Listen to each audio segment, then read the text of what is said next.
আসসালামু আলাইকুম, welcome back to my channel and new video. সবাই কেমন আছেন? আশা করি যে যেখানে আছেন ভালো আছেন, সুস্থ আছেন। তো আজকে যাচ্ছি আমাদের বাসায়। তো চলেও আসছি, এই যে লিফটে উঠতেছি, আমাদের মোহাম্মদপুরের বাসায় চলে এসেছি বাচ্চাদের নিয়ে। আজকে অল্প একটু কাজ আছে, সেটার জন্য এসেছিলাম। তো বাসায় লাগাবে হচ্ছে ক্লাম, মানে পর্দা লাগানো ক্লাম যে থাকে ওইগুলো লাগাবে। আর কালার ফিনিশিং, যে কালার একটা টান দেয়, ওটা আস্তে আস্তে নিচ থেকে উপরে উঠতেছিল, জন্যে একটু দেরি হয়েছে। তো ক্লাম লাগানোর পরেই করবে, কারণ মানে ফাইনাল ফিনিশিংটা দিবে। তো আশা করি সব ভাড়া হাই রোজার পরেই হয়ে যাবে, প্রত্যেকটি ফ্ল্যাটই ভাড়া হয়ে যাবে আশা করা যায়। তো এই যে বাচ্চা নিয়ে উঠতেছিলাম, ছোটোটা পুটপুট পুটপুট পেছাল পাড়তেছে, তো অনেক নোংরা হয়ে আছে। তো আমি একটু উপরের দিকে উঠছি, উঠে নিয়ে এপাশে বারান্দাটা একটু ভিউটা নিয়েছি, খুবই ভালো লাগছে। এত বাতাস ছিল বাসায়, প্রচণ্ড বাতাস ছিল, একদম খোলামেলা, আলো বাতাসের অভাব নেই। তো এগুলো সব ক্লিয়ার করবে, পুটিং মারবে নিচে। আসলে এই নির্বাচনের জন্য অনেকটা কাজ পিছিয়ে গিয়েছে, আবার ভাড়াও হয়েছে, বেশ কয়েকটা ফ্ল্যাট ভাড়া হয়ে গেছে এখানে। আস্তে আস্তে সবগুলাই হয়ে যাবে।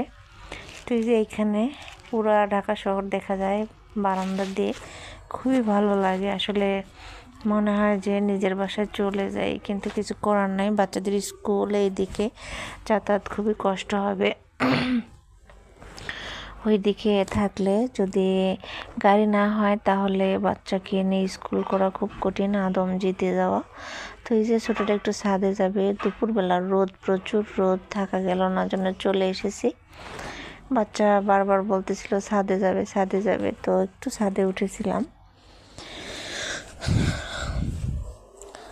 এই যে দুই বাচ্চা নিয়ে মাঝে মাঝেই আসা হয়, বেশ কয়েকবার এসেছি।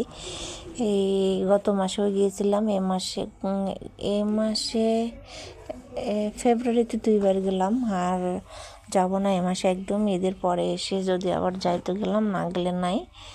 সব ভাড়া টাড়া দিয়ে সব ঠিকঠাক করে দিয়ে আসলেই হবে। তো বাসায় চলে এসেছি, আসার পথে বাজার করে নিয়ে এসেছি, ওর বাবা ছিল সাথে, এই জন্য টুকটাক বাজার করা হয়েছে। আর ছোটো ছেলেটা একটু সমস্যা হচ্ছিল হাঁটতে ওর, তো এই কারণে মনটা অশান্তি ছিল।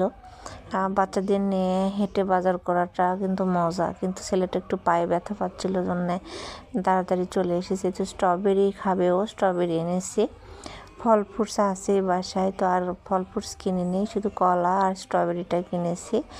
আর আখের রস, মানে এইগুলো নিয়ে এসেছি, আখের রস, বেল, এই টুকিটাকি যা এইসবগুলো নিয়ে এসেছি।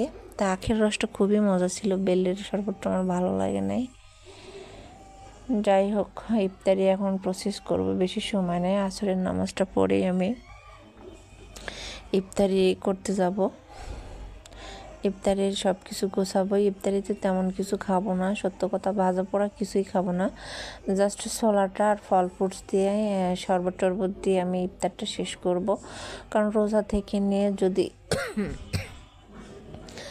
ভাজি পোড়া খাওয়া যায়, এটা গ্যাস হয়ে যায়, অনেক গ্যাস হয়ে যায়। আমার বড় ছেলেটা মাশাল্লাহ, ও সবগুলো রোজাই এখন পর্যন্ত আছে। আমরা আজকে সেহরি খেতে পারি নাই, না খেয়ে এভাবে সবই আছি রোজা আমরা। তো ওকে অনেকবার বলেছি, বাবা রোজাটা ভাঙো, ভাঙে নাই। আসলে ও রোজা সবগুলাই করবে বলছে, এখন কি করে জানি না। রোজা থেকে নিয়ে সারাটা দিন আসলে ওইভাবে ও একটু বই না বসে না, কেমন করে। আর বই না বসলে হয়, বাচ্চাটা নিয়ে আমি কী করি কিছু বুঝি না, কিছু করতে পারি না, ভালো লাগে না আসলে, একদম কেমন একটা টাইম যাচ্ছে। আর সব কথা শেষ কথা, মনের মধ্যে শান্তি নাই, মনটা খুব অশান্ত হয়ে আছে। বাড়িতে চলে যাব, এই আর কয়েকটা ক্লাস আছে, আমার বড় ছেলের কয়েকটা কোচিংয়ে ক্লাস আছে, হলেই চলে যাব। আসলে কি বলবো, বলতেও পারে না এগুলা ভিডিওতে। একটা কি যে একটা ইয়ের মধ্যে পড়েছি, আমরা বিপদে পড়েছি। আসলে এই বিপদটা কবে উদ্ধার হবে বুঝি না।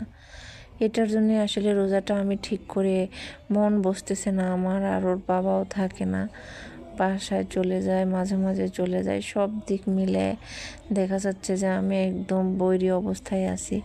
মন মানসিকতা ঠিক থাকে না, নিজের শরীরটাও ঠিক থাকে না, বিভিন্ন রকমের টেনশানে। এবার রোজাটা আমি ঠিকঠাক মতো যাচ্ছেই না আমার কাছে মনে হচ্ছে। আর যেহেতু ছেলেটা রোজা ছিল, এবছরে খুব ভালো মতো এনজয় করতে পারতাম। বাচ্চাটা নিয়ে স্কুলটাও ছুটি ছিল, খুবই ভালোভাবে রোজাটা করতে পারতাম। তো সবই আল্লাহর ইচ্ছা, আল্লাহ বিপদ দিছে, আল্লাহ ঠিক করবে। মানে কালকের দিনটা যে আমার কেমন গেছে একটা খবর শুনে, এটা আমি বলে বোঝাইতে পারবো না। খুবই খারাপ একটা দিন গেছে, ঘুম হয় নাই রাত্রে, কী যে একটা অশান্তি। আর চোখে আমার এমনিতেই ঘুম কম, তারপরে একটা টেনশান। সবাই দোয়া করবেন আমার জন্য, আমার ফ্যামিলির জন্য, আমার ভাইয়ের জন্য। আসলে ও ছোট একটা ভাই আমাদের, ও যে কি একটা বিপদে পড়ে আছে এটা বলে বোঝাতে পারতেছি না এখন।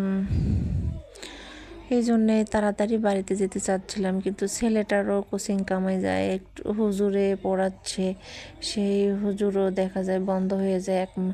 20-25 দিন যদি বন্ধ দিই, দেখা যায় বাচ্চাটা যা শিখছে সব ভুলে গেছে। এমনি হুজুর নির্বাচনের জন্য 10-12 দিন পড়ায় নেয়, সেই গ্যাপটা তুলে নিচ্ছে প্রতিদিন পড়ায়। তো ওকে নিয়ে গেলেও সমস্যা, এই জন্য যাওয়া হচ্ছে না। তো এই যে আমি বেলের শরবতটা কিন্তু করে ফেলেছি। আর এর মধ্যে তোকমা চেনেন কিনা জানি না, পানিতে ভিজিয়ে রাখা হয়। তো ওইটাও আমি পানিতে ভিজিয়ে রাখার পরে এর মধ্যে দিয়ে আমি মিক্সড করে নিছি। তো আমার মনে হয় তোকমাটা দেওয়ার কারণে জুসটা ভালো লাগে নাই, মানে বেলের শরবতটা ভালো লাগে নাই। তো কি আর করা, দিয়ে ফেলছে ওর বাবা।